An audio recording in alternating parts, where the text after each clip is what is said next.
So as we look at drug use in America, almost every one of us are affected one way or another. Right here it shows how over 26,000 individuals died from drug-induced causes in the United States in 2002, 7 times more than those killed in all of the September 11th attacks. So let's look at this. Each year over 1 million persons are arrested on drug-related charges, and we can talk all about legalization, and we probably will touch on it when we get to the marijuana part of the program, or the cannabis.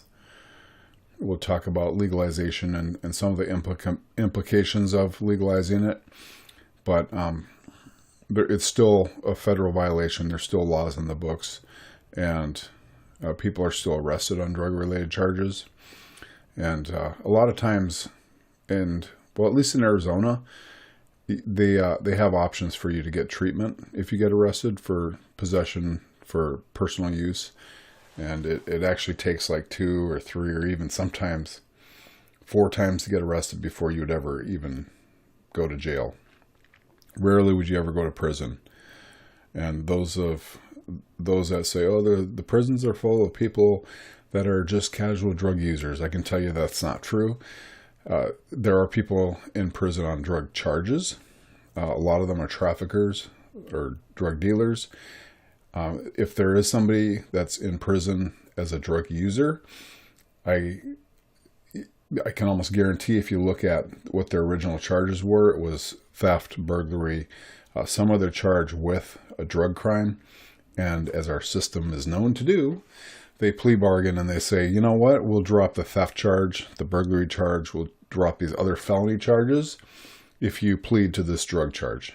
And then the person pleads to a drug charge because it doesn't sound as bad as burglary or theft or auto theft or whatever charge it might be. And they go to prison for a drug crime because that was their choice. So those are things that a lot of times those that want to change laws and say that our prisons are full of drug users, they're not being truthful in what they're telling you. So we have about 26,000 drug-related deaths annually, just like that the banner shows there, and that's for various reasons, drug overdoses, and I'm guessing this slide is actually a few years old. I'm guessing it's probably a lot higher, and when we get to the opioid section, we'll look at some of those numbers. Oh, so let's look at drugs seized in the United States. So I got these stats when I went to a class when I was working drug enforcement, and the instructor gave me these numbers. I had the notes, and when I started teaching on drugs, I looked through all my notes from all the years, from all my classes, and I remember his presentation because I thought this just can't be. Now, it was a DEA agent that gave me these stats. I believe they were internal stats. I've never found anything to corroborate what he told me on these stats. This was a 1-year study where they compiled all the drugs seized in the United States in 1 year, border to border, sea to shining sea. And this is what they came up with. 9 metric tons of heroin were seized in 1 year. I'm thinking that's going to be a lot higher now because of the opioid drugs. Again, this is actually probably about 15 years ago I started teaching in 96. I went to drug enforcement in 96. I started teaching drugs in the workplace and teaching drug education probably around 99, 2000. So yeah, this is probably about 18 years old, and who knows how long he had it. But anyways, the point of this is to show you the vast volume of drugs seized when we get to the marijuana. So let's just buzz through this. 47 metric tons of dangerous drugs. If you don't know what a metric ton is, it's 2,200 pounds. Just like a kilogram is 2.2 pounds. 131 metric tons of cocaine seized in 1 year. And this number here actually doesn't change much. Cocaine is one of those drugs that are pretty stable. The users come and go, but the use of it is pretty stable, and it doesn't fluctuate much. It did in the 1980s with the crack cocaine epidemic. There was definitely a lot more cocaine being used during the 80s, but it's definitely tapered off over the last 20 years. How much marijuana do you think they seized in 1 year? How many metric tons? You can start guessing. We'll just throw these numbers up here. 250 metric tons, 2,500 metric tons, 25,000 metric tons.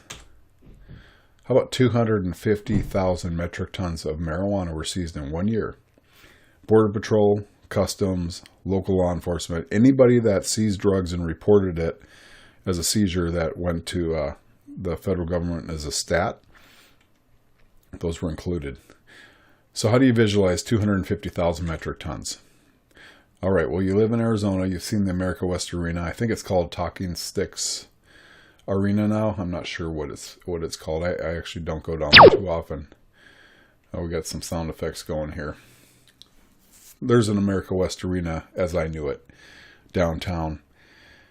How many times do you think you could fill that up? The space inside a stadium.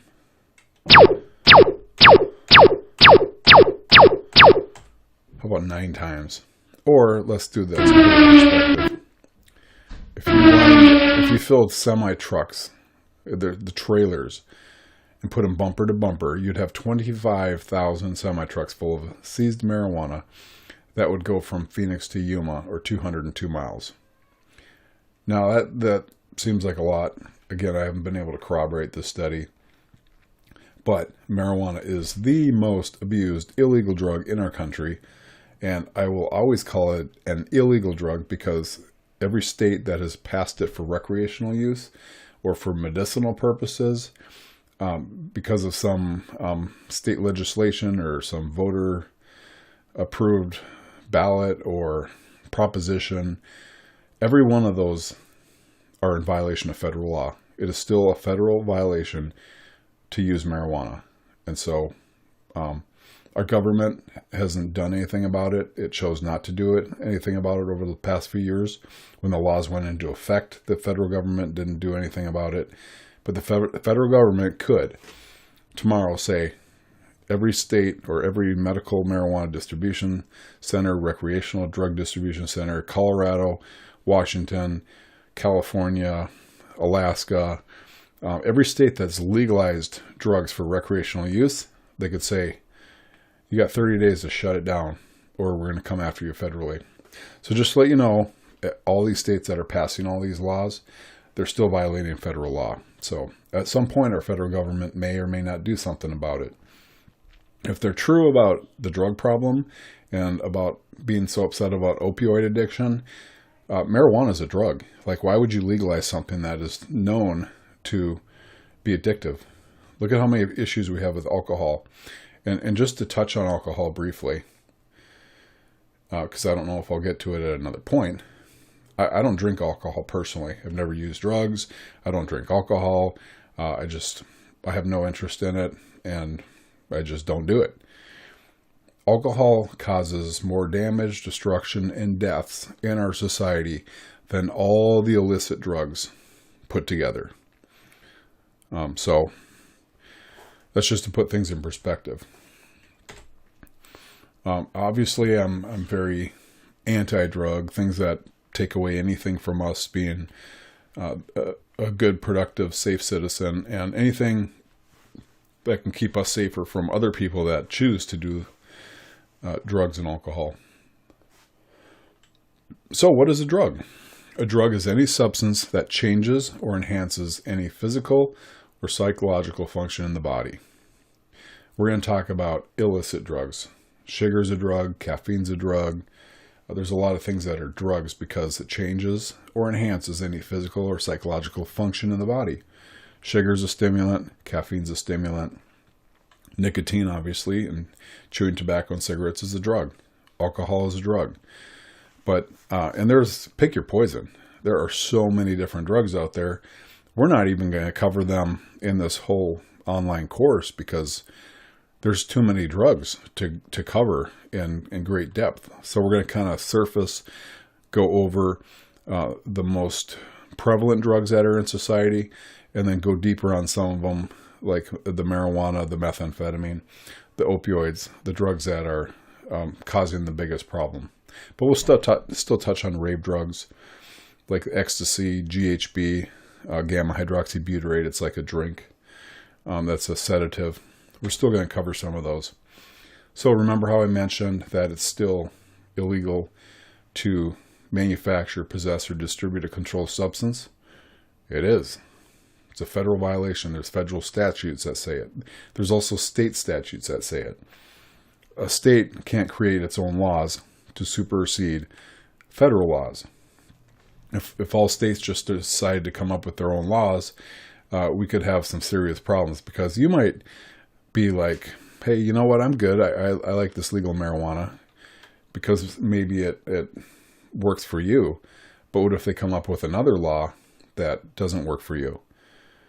But there's still a federal. What if it's you have the right to possess, to purchase silenced weapons, a silencer or automatic weapons, and a state says, yeah, you know what, we're Texas, Oklahoma, or Arizona. We're one of these states where we grew up with guns, right? In Arizona, Wild West. So what if Arizona said, you know what, we're real gun-toting folks, the old West, the gunslingers. We want to make it legal for you to buy a machine gun or silencers. And federal law, whatever. Not going to worry about that. You think that would go over a wall? What about... No. So that's why I'm saying you can't pick and choose which laws you want to put into effect at a state level when it violates federal law. So it's still illegal to possess with the intent to use any item of drug paraphernalia. As a matter of fact, right before I left the Phoenix Police Department, when they brought in the medical marijuana laws, the law enforcement was still charging. When they arrest somebody for drugs, they were actually getting harsher sentences on the drug paraphernalia because the drug laws were being watered down and decriminalized. But drug paraphernalia laws it's still a Class 6 felony in Arizona to possess drug paraphernalia. So they were having them plead, and they were actually charging them with drug paraphernalia because it was a solid felony charge. Now, if somebody gets charged with this, they still have the option to get treatment. That's still always, you may have heard of TASC. TASC is a program in Arizona where if you get arrested for a drug crime, you can participate in the TASC program, submit to urinalysis tests, and counseling, group therapy, whatever it might be, because we all want people to get off drugs. I don't want people on drugs. I'd rather have people get healed and get well and move on with their life than to go lock them up.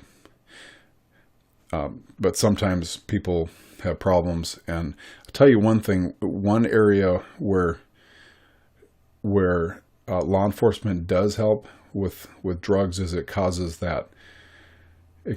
a intervention. Let's say a person gets arrested for drugs. It's considered almost like an intervention where they're forced to get treatment. And because you can talk to your family all day long and say, you need help, you need help, you need help. And you can say that till you're blue in the face. The only time the person's going to get help for themselves is when they recognize they have a problem and they're willing to do something about it. And they'll say, yeah, you know what? I got a problem. I'll get help. But usually it takes them hitting rock bottom, living on the streets, losing their job, their family, their wife, their children, losing their possessions, living from crack house to crack house. Law enforcement intervention, at least the way they're set up, our laws, because they are lenient, at least it does provide kind of an intervention where it's forcing a person, hey, get help, or commit, accept a misdemeanor. Usually the first one, as a matter of fact, the first drug offense drops, goes away, gone, nothing. You go through TASC, it's gone. Second one, you may get a misdemeanor if you don't complete TASC, or you may get a misdemeanor and have to complete TASC.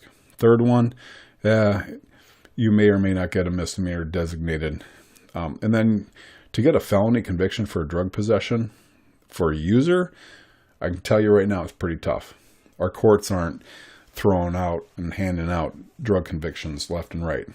If anything, they're looking to dump those cases and move them on And again, try to get people help. That's what we're for. So here's some of the drug trends. These ones are a couple years old, but they don't change much. Marijuana is always going to be number one. It's always been number one. It always will be number one. Even with the opioid epidemic, marijuana is still the staple drug.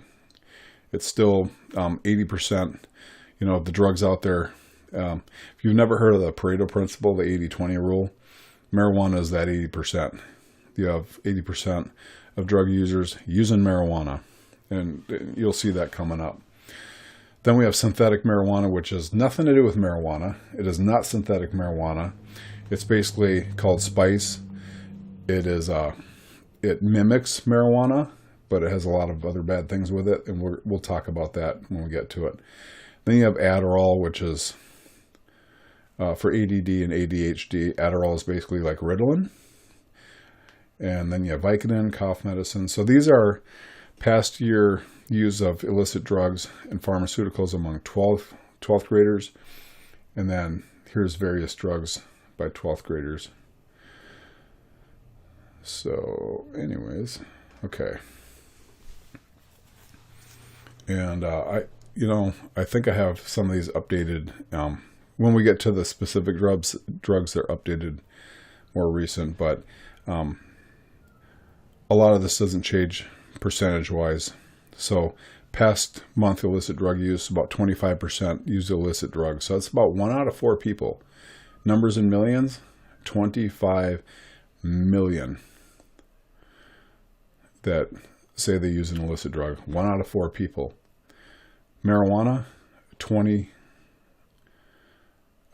These are the drug users. So this 24.6, large percentage of illicit drugs there is going to be the marijuana, 19.8 million. And then you have prescription drugs, cocaine, heroin.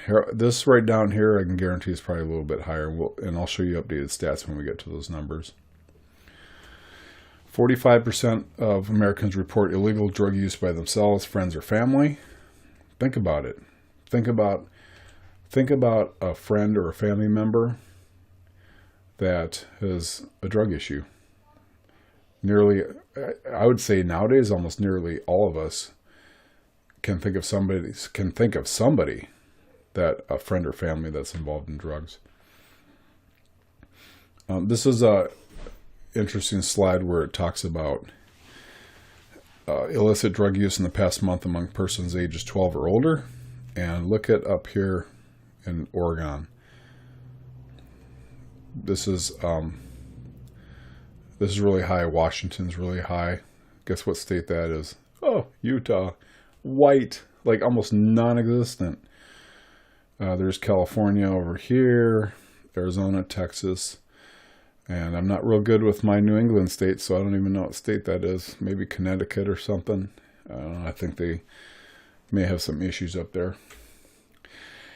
So let's talk about substance abuse in the workplace. Remember I told you I went to drug enforcement, and as I started working cases, I started realizing, actually we got some complaints into drug enforcement about drugs being sold at some, like in parking lots of businesses. And so I'd go out, do surveillance. Sure enough, on break or during the day, people would come out to their car, sell drugs.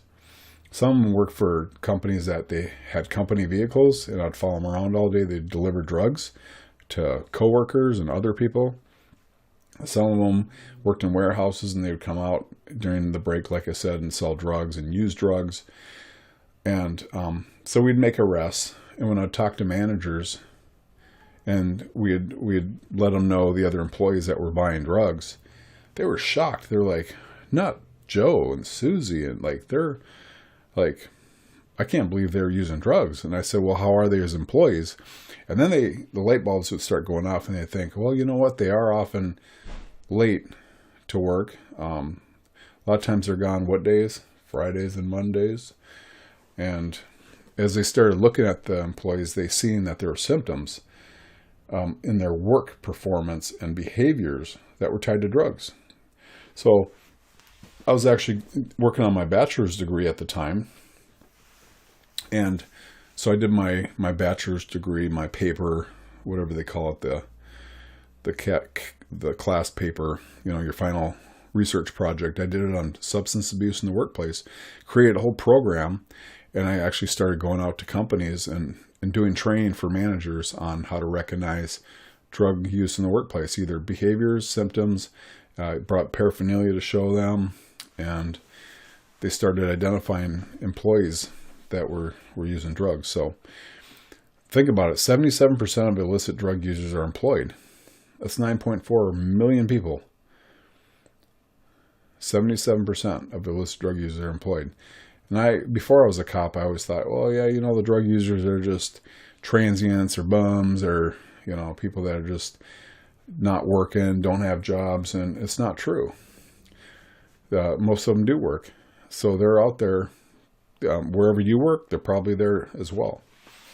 So there are some polls that were done that showed that almost half of workers report drug use in the workplace. Like, they're seeing it, they're recognizing it, and about a third were reporting drug sales in the workplace. So, like I mentioned, I did surveillance in parking lots on drug dealers, and the thing is a workplace is a really safe place to sell drugs. You don't have law enforcement watching you in there. It's secured, it's closed in. You know who your customers are because they're your coworkers. And it's a real safe place to sell drugs. And just like schools, a lot of drugs are sold in schools by students to other students. So I didn't get involved in any workplace drug surveillances inside buildings, but I did it outside. I've always liked this cartoon here. You're fired, Jack. The lab results just came back and you tested positive for Coke. And that's when you work for Pepsi, you got to be loyal to your employer. He wasn't. So if a person is using drugs and they have a job, drugs do affect the workplace. Employees are 5 times as likely to file a workers' compensation claim. They have unexcused absences twice as often.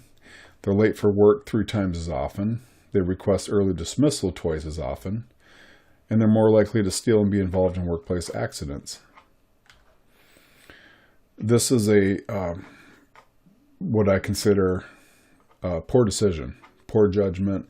And that's what drugs do, is they cause us to make bad judgment calls. And this here is you can go on Snopes.com and search in, put lumber car. They call it the lumber car. I think there's a slide here. Yeah, the lumber car. And this is back during the meth epidemic, and a tweaker went to a hardware store and said, hey man, I need to get all this lumber and drywall and landscape planks and like borders and concrete. Like, this is concrete in the back seat here. And there's his girlfriend right there. So they actually had him sign a waiver, and they said, sir, like, your car cannot hold all of this construction equipment. Like, it's a Volkswagen Jetta. And he said, no, man, no, I want you to load it up.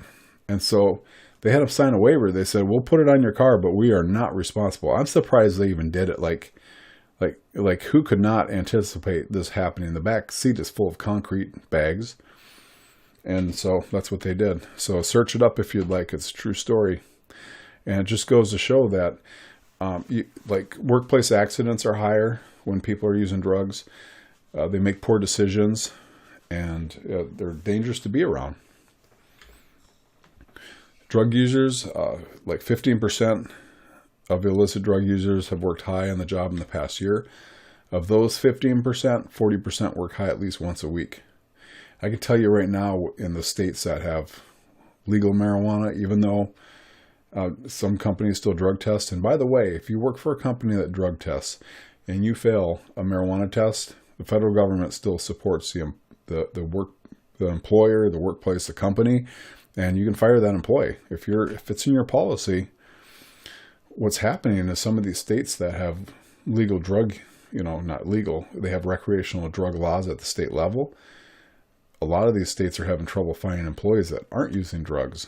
And so some are giving in, saying, you know what, like, I can't even hire anybody that isn't using drugs. All the good people are taken up, at least the non-drug using people. And on that note, like, I don't look down on drug users. I've dealt with thousands of them over the years. I've seen the destruction. I want them to get help just like anybody else does. And the things that drugs cause you to do, obviously it affects everybody though. The burglaries, most burglars are drug users, if you didn't know. Car accidents that are associated with the drug use in some of these states that legalized it now is just skyrocketing. Drugs cost the workplace $81 billion annually in lost productivity. That's $81 billion of lost productivity. That's my biggest thing with drugs, especially like with marijuana, is it takes away productivity. Like, how can you, like, it's hard enough to function at a high level and be really productive and stay really positive and be a top performer. It's really hard to grind, right? To grind every day to get your stuff done. You think I can do all, like, write books and work a full-time career, a full-time job and do everything I do? I work out, I do fitness training, I do a lot of stuff. I have a big family. We're really active. How can I do all that if I'm drunk or if I'm high? Like, how do I perform? I'm working on 2 books right now. Like, I get up early, 5:30, 6. It depends on when I get to bed, right? But I get up early, and I go all day long. Go, go, go, go. So how can you do that with drugs? It's a decision. It's going to affect you. Employees function at 2/3 their potential. So let's say I have a big company and I'm hiring people, and I hire Joe or Sally or Bob, give them a full day's wage or a week wage, and they're giving me 67%. That's not fair. Like, why would I do that? But that's what the employee's giving me. That's high. Alcoholism causes 500 million lost workdays a year, and drug and alcohol are one of the top reasons for workplace violence. Over the past couple of years, I would say that's probably shifted. I would say there's probably mental, not disorders, but mental issues have come into play with some of the workplace shootings. And then, but drug and alcohol, like alcohol is definitely a factor with people getting intoxicated, which then reduces inhibitions, which then makes you feel more apt to do something and comfortable to do something that you wouldn't do. So if you don't believe all this, that drugs affect the workplace, the U.S. Postal Service actually did a study. I'm actually really surprised they did it. They did this years ago. They said, you know what? We're going to do a study. We're going to hire people that fail drug tests. You can search it up. I have a High Times subscription. I had one for years. And they would always try to go after the study, saying, oh, the study's not accurate, not valid. It's pretty valid when people are hired knowing to be drug users. Nobody else knows but the people that hired them, to see what happens to them. And what happens? 70% are discharged in less than 2.5 years. Like, the manager just let them go. They didn't know they were using drugs. 60% were heavy users of leave. What days? Fridays, Mondays. By the 33rd month, they are absent 66% more often than non-drug using employees, or at least employees that didn't fail drug tests when they were hired. So that's the end of this section. And take the quiz. And once you're done with the quiz, I will see you on the other side. So take care.